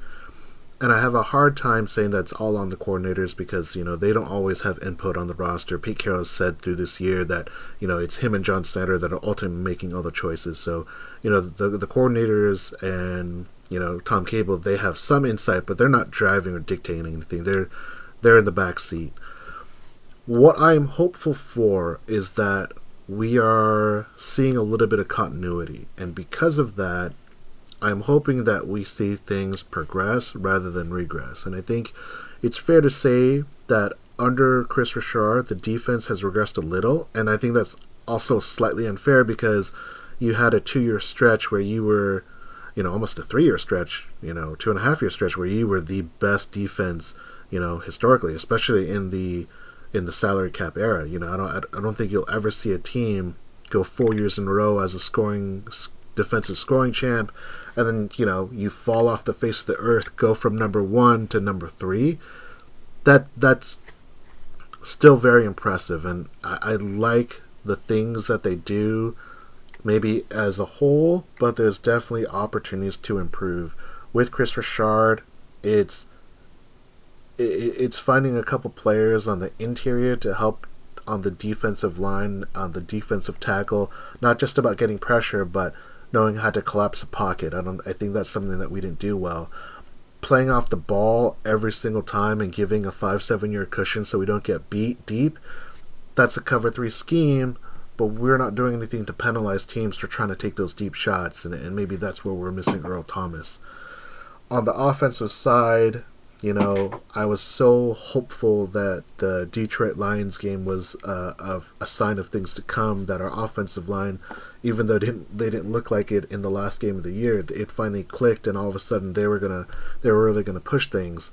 And then we saw this first drive in Atlanta where they just drive down the field, take 8 minutes off the clock, 13 plays, and score a touchdown to Jimmy Graham. I'm thinking like, oh man, we're gonna run away with this game. And then the defense just can't keep up with Atlanta. I'm hopeful that we're going to be able to see continuity and it's going to pay itself and we're going to see the dividends of that. Because if we don't see something at the end of next year, I think that's when you do, make wholesale changes. And the thing is, I don't think you could realistically say that Darrell Bevell, Chris Richard, even Tom Cable, they're not bottom tier guys in the NFL at this point. They've proven themselves. A lot of teams would love to have the number 3 scoring defense. With this roster, you think that it would be a little bit better.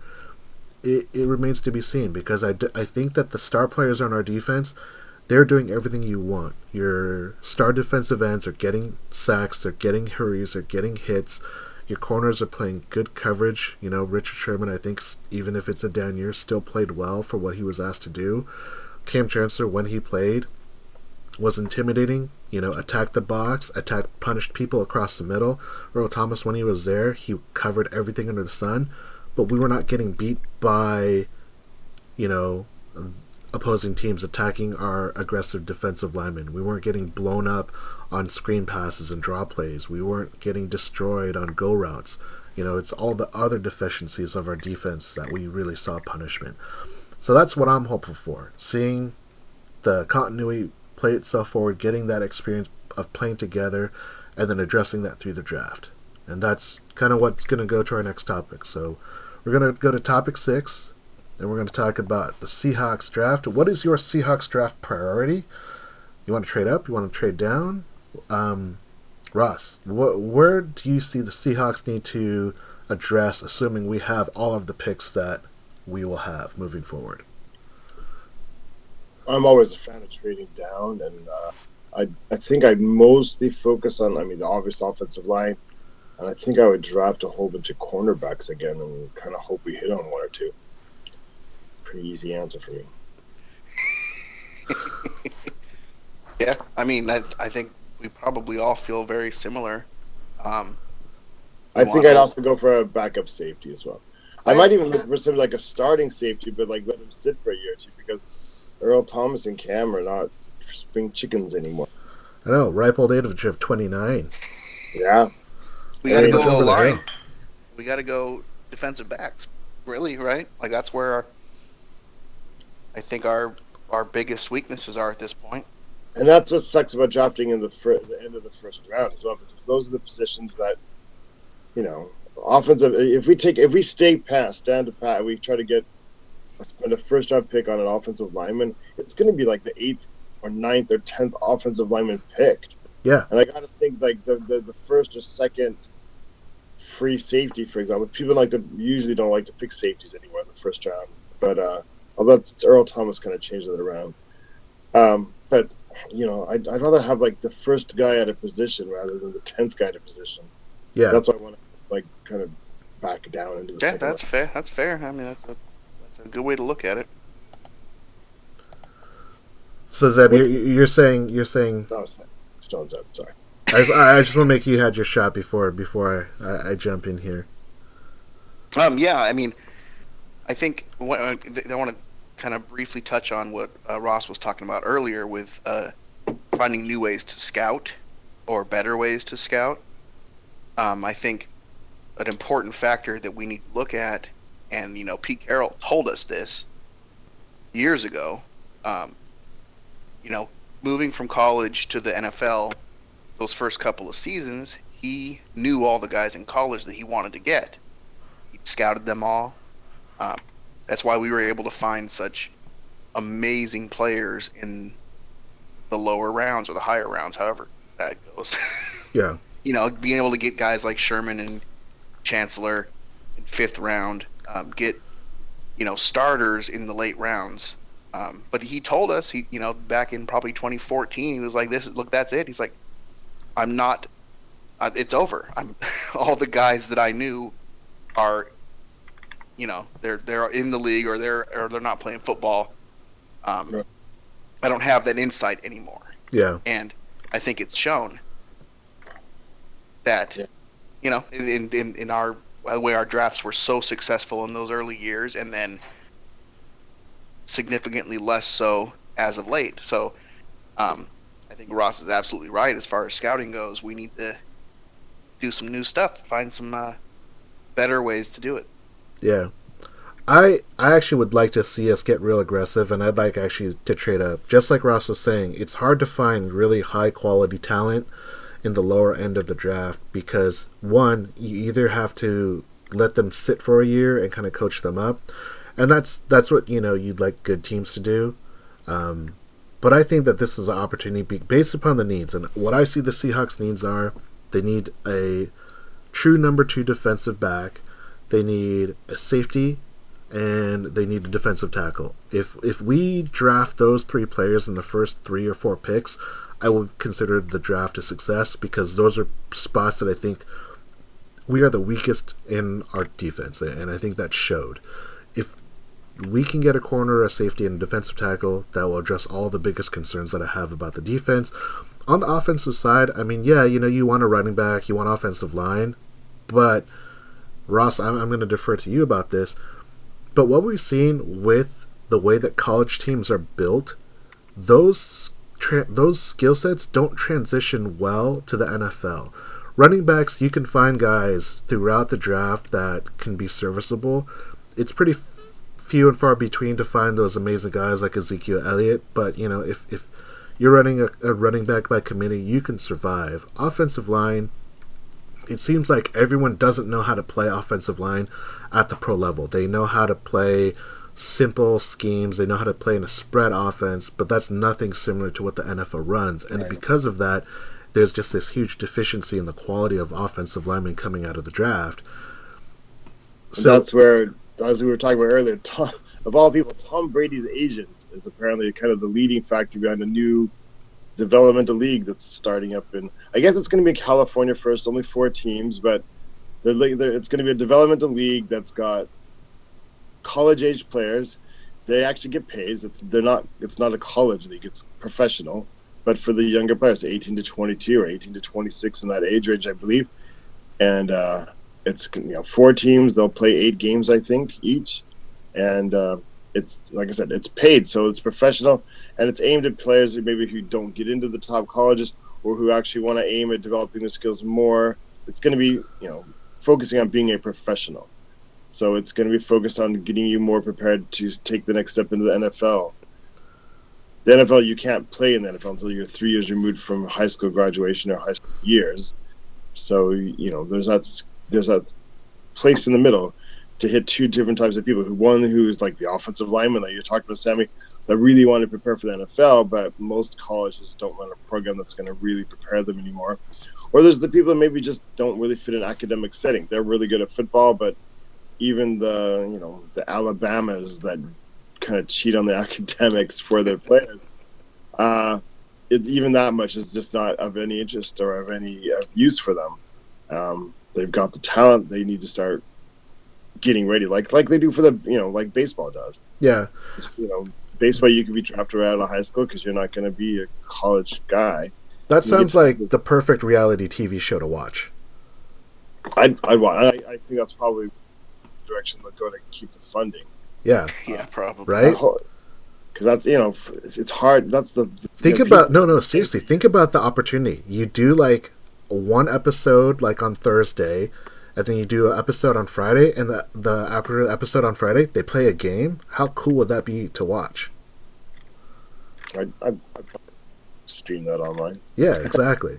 But I think that shows that there's just this big void that's occurred in the NFL. Like, I remember when I first started getting really into the draft in the homeroom years, I'd watch the draft and be like, oh, we just need to get a big lineman. We need to get the biggest, baddest lineman. And we did that. We had Chris McIntosh. We had Steve Hutchinson's. We had all these guys that they drafted. And, for the most part, they did okay. A couple of them didn't do so well, like Wayne Hunter and stuff. But it was always like, oh, I don't care what we do, but we just need to get the best defensive lineman and we need to get the best offensive lineman, and we're going to have a great team. But the problem now is offensive linemen just are garbage nowadays. It's not just Seattle. It is a problem that every NFL team faces. So if this is something that someone is taking upon themselves to see that there is a huge need to develop better talent on the offensive line, I think that's great. Because regardless of what you think of Tom Cable, he has explicitly said, you take 10 offensive linemen from the draft, 9 of them don't know any scheme, and you're going to spend more time training them, as much time training these offensive linemen as you would a defensive tackle, and training them into changing positions. Might as well just get the nastiest, toughest, meanest defensive lineman and coach that guy up, because you're going to get a better product at the end. We saw that with J.R. Sweezy. We've seen him kind of miss, multiple times after that. But at the same time, there are other linemen that they've drafted try to coach up, and they've failed too. So I don't think that they're necessarily wrong, but I do think that this is a huge, void that the NFL is seeing nowadays. Yeah, definitely. Yeah, well, I mean, teams like Dallas and Oakland aren't struggling too hard with finding good offensive linemen. Yeah, but right, you think about 10 years ago, how many teams had a good offensive line, and today how many have a good offensive line? But the other thing to think about, Oakland's been historically terrible, so they've had high draft picks. Had a lot of high draft picks. You look at the Dallas Cowboys; they've had decent success, and they have a really, really strong offensive line. But how long has it taken for them to have that great offensive line? They've had that line together for quite a few years. That's the continuity that the Seahawks haven't had since their last Super Bowl. And both those teams lost in the playoffs too. So exactly, they both lost. They were both one and dones. For 2 different reasons, but still, it's not the only reason. Then related to that, I've read some people think that Dallas may have erred. I mean, like that in the playoffs and not starting Tony Romo, like comparing the experience of the quarterbacks. You guys buy that? If Tony Romo had been playing, would the Cowboys have won? I don't know if I believe that Tony Romo would have helped them win, but I do think there is something to be said that rookie quarterbacks never succeed in their first year in the playoffs. Yeah. That Dak played a pretty good game, though. I mean, he had, the one real costly error, the interception. Right. But that was late in the game anyway, and things were already kind of not looking so well at that point. I mean, it's one of those unanswerable questions, obviously, but it's interesting. Yeah. Yeah. All right. Well, Alrighty. that's all our topics. So on to fan topics and questions. We have none. So Okay. we're gonna go on to predictions. I've got it. So for predictions, we're gonna predict the upcoming games, the NFC and AFC championship games, who we think's gonna win. But we're also gonna provide a surprise Seahawk next year. So this is a person that is gonna be on the roster that maybe people think will not be, or it is an acquisition. So we're going to start with the two matchups. We have the early game, which is Green Bay in Atlanta, and then we have the late game, Pittsburgh in New England. So I want to know your ideal scenario, because we're not going to do a Super Bowl episode. We're just going to, this is our last episode for this Seahawks season. So give me your championships for the conference and your Super Bowl picks. Ross, you want to go first? Sure. I'm going to go Green Bay and Atlanta. I think Atlanta's really good. I think we underestimated Atlanta. I think the country's underestimating Atlanta. I think Atlanta wins, and I think they win by more than 10, actually. And I think New England beats Pittsburgh. And since we're not going to do the week after that or the week after that, I think Atlanta beats New England in the Super Bowl. I'm done with that. Okay. I'm going.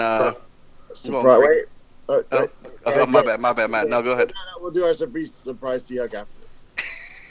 Do your teams first. I'm going. Man, I don't know. I don't like it, but I'm going Green Bay and Pittsburgh. Ugh. Is that who you think's going to win or who you want to win? That's who I think's gonna win. Ugh.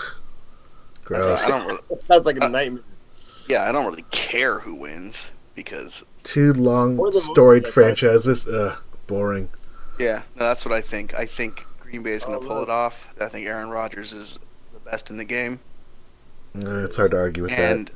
I think Pittsburgh just has that annoying ability to just always do exactly what I don't want them to do, and that's win. Just barely. Not even like by any like amazing thing. They're just gonna squeeze it out. Ben Roethlisberger loses a hand in the middle of the game, and he can't. He's on his knees, and he throws a touchdown pass. Like, what are you? Come on, somebody tackle that. Now to be fair, Rodgers has that ability too on the Hail Marys. But yeah, that would be the most annoying thing. Yeah. I'm gonna go with what I want to happen, and what I want to happen is I want Atlanta to beat the Patriots in the Super Bowl because I'm an Atlanta Dan Quinn fan right now. That's fair. And I want Atlanta to win so that the Patriots have another mark and they're just crying and they're sad and they're bitter and I can drink their tears. That's the only reason why I want them to be in the Super Bowl, so they can lose. Just pure spite. All right. So surprise Seahawks. What do you guys think? Whether someone who a lot of people think are going to be on their way out, and they come back, or someone that Seattle is going to acquire, whether through free agency or draft or trade. Or trade. I'm gonna go first, man, because I got. You go ahead, because I don't have no idea what I'm going to say. Okay, I'm good. I have a shocker here. We're gonna trade, and we're gonna get Joe Hayden. I've heard my friend talk about that. I'd be down with Joe Hayden. I like that guy. I think we're gonna go get. I think he's started to be on the downside of his career, and I think the Browns want all new stuff, and they want draft picks and whatever. And I could see us going after Joe Hayden. I think it fits into what PKL thinks he needs. And I'd be down with that too. I think. I think that would be a nice. Joe Hayden, cornerback, moving from the Cleveland Browns to the Seattle Seahawks. He thinks he died and moved to heaven. I'm down with that. Zeb, you need a little bit more time. No, I'm gonna say Rex Ryan. Oh, that's a good one. Just out of nowhere. Yeah, I don't know. Like as a defensive coordinator, or as an assistant coordinator, or D coordinator. He's like that coordinator. Chris Richard's put out to pasture, and we've got Rex. Wow. No, I think Chris Richard's gonna. He's gonna have he's gonna have a spiritual awakening. And he's gonna decide that football's no longer for him. And luckily, Rex will be out there waiting. See, while Zeb says that, I picture him having a wrench in his hand, just like just like beating the wrench into the palm of his left hand. Like, I think Rashad's gonna have an awakening. This is Nancy Kerrigan. Yeah. I think he may realize this isn't quite for him. No, I like Chris Richard. I'm a big fan, but You're just worried about his family next week. Okay. Sammy? All right. So I'm going to say that the Seahawks are going to make a big splash, and they're going to make a trade, and they're going to trade for a running back. So there are a couple guys that I think Seattle would try and go after. And I think that they have to give up some draft capital. So I see them going after a guy like a Mark Ingram. He seems like a kind of guy that Seattle would want. Not necessarily a guy that's amazing, but they seem to be wanting to get a running back that they can incorporate more into the offense. We saw that a little bit with Thomas Rawls when he was healthy. We saw that with CJ Process when he was healthy. So I think Mark Ingram is a guy that they would go out and see and inquire from the Saints if they're looking to move, because Drew Brees, he might not even be there next year, and I think that if he's not, that the Saints are going to go on a fire sale, and Mark Ingram could be a guy that Seahawks could acquire. So that's my surprise Seahawk for next year. Makes sense. I'd take it. Interesting. Yeah. All right. Well, that is the 2006 season. So we're going to do some shout-outs. Ross already did his. He already blew his shout-out earlier in the day. I did. So, Zeb, any shout-outs for us? Yeah, shout out to my brother Joe. Shout out to my boy Smoke. And go to triplebpodcast.com. And I want to say, we are the Seahawks FanTable. Thank you for joining us this year. We've had some fun. Hopefully you've had some fun too. If you haven't, please like us on Facebook. Share your thoughts. Share your comments. We are looking to get some guest people to join us. So if you're interested, hit us up on Facebook or Twitter, and we'd love to have you. Thank you to my coworkers. Next one will be... Chad, do you want to tell us what our next one's going to be? Or we're going to do this for the draft, yeah? So we're going to do some stuff in the draft, so definitely keep an eye on the Facebook page. We are going to be doing some stuff for the draft. We will probably bring in some guests because I don't know dick about the draft. I stopped watching college football, so I have no clue who's available. So, keep that out. Right. We'll have special guests. But for myself and Zeb and Ross, thank you for tuning in, and go Hawks. Go Hawks. Go Hawks next season. Or whenever. Yeah. All right.